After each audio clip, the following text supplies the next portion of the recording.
My name is Moses. I'm a student over here at Eastern Washington, and I'm conducting an interview with my friend Frankie Brilliant about his class project. Let's go. I want to hear these questions. Question 1. What is your ethnicity and how you looked in society? I'm an African because I moved from Uganda, but I'm perceived as an African American for the most part.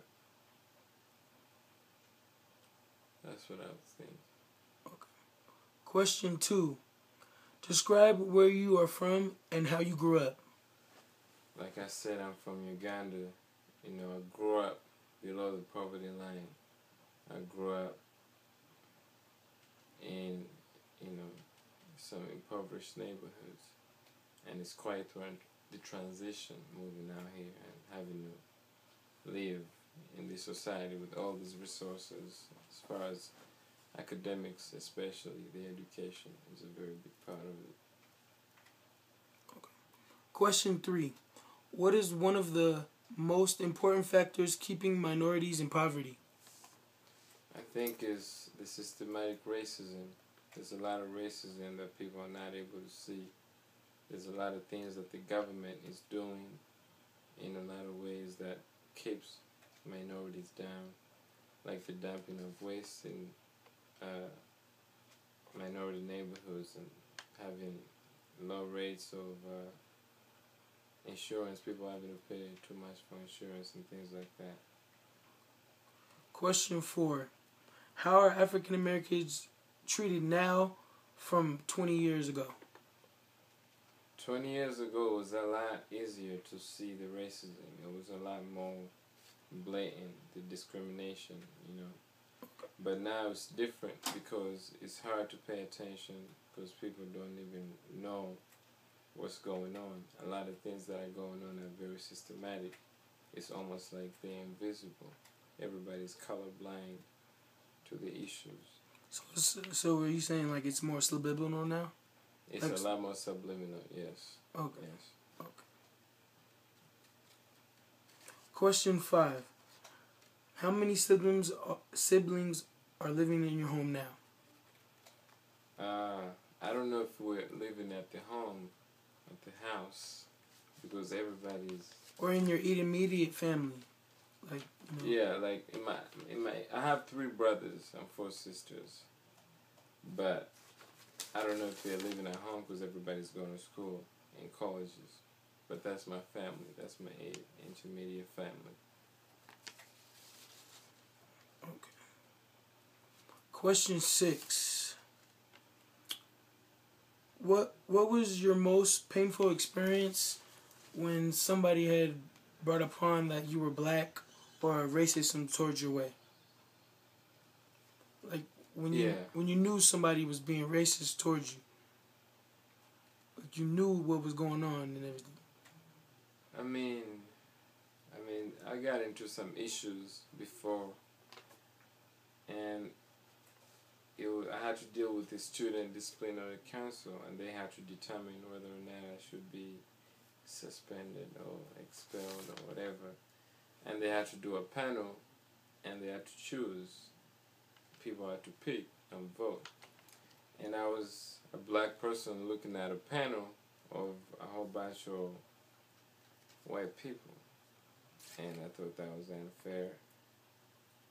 And nobody really tried to understand where I was coming from. They just assumed I was crazy or guilty, whatever they might have thought.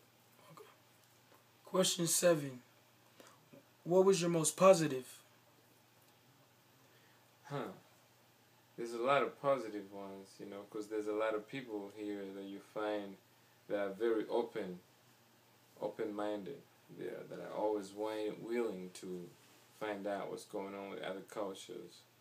There's a lot of people who want to learn. There's a lot of people who are interested in other people. And I find that really interesting.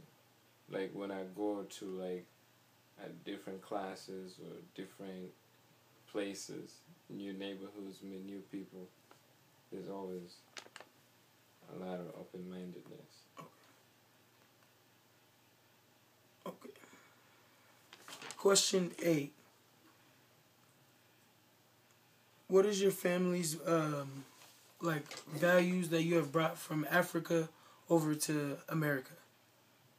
Yeah, I've learned to be very humble, very hardworking, respectful, generous, especially respectful of elders. Okay. Question 9. Have you, as being a African, growing up, have you ever felt like you ever want to be like white or Mexican, Asian? Have you ever wished that you were a different race one time in your life? I never wished that I was of a different race, but I always wished I could dress in certain ways and appear in certain, perceive my, self in certain ways, present myself in certain ways that would fit the standards of a different race, like being white. But as a person, I've never wished to be of a different race, even though there's just certain things, that I want to kind of relate to other races in a way, like the white majority race. You find yourself speaking in certain ways and dressing in certain ways, things like that. Question 10. Can you share an example of the most valuable lesson that you learned and explain why? Man, the most valuable lesson that I've learned is having to move from a place that has almost no opportunities like that as far as education and jobs and things like that. And having to move in this area where there's a lot of opportunities, there's a lot of things you could pursue if you work hard. You can get anything. So, like, moving to the United States was a very valuable experience for me. Thank you, Moses.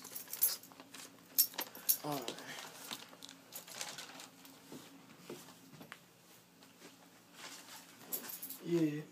Throughout this interview, me and Moses, we share some good common like factors together as like an African and an African American, how they're looked upon with each other, and the experiences that I think that Moses went through is like his outlook on America is just like it's different because in Africa he just had so much that was poor and poverty, but now coming to America, he can change that. He can change his family's life, and he can change anything around him. He can be whoever he wants to be. So throughout this, like his identity is just like he has to know that he has to make it and always stay on a positive track towards succeeding through life. So I just want to say thank you to letting me do this interview with you, Moses, and it was a good time. Thank you.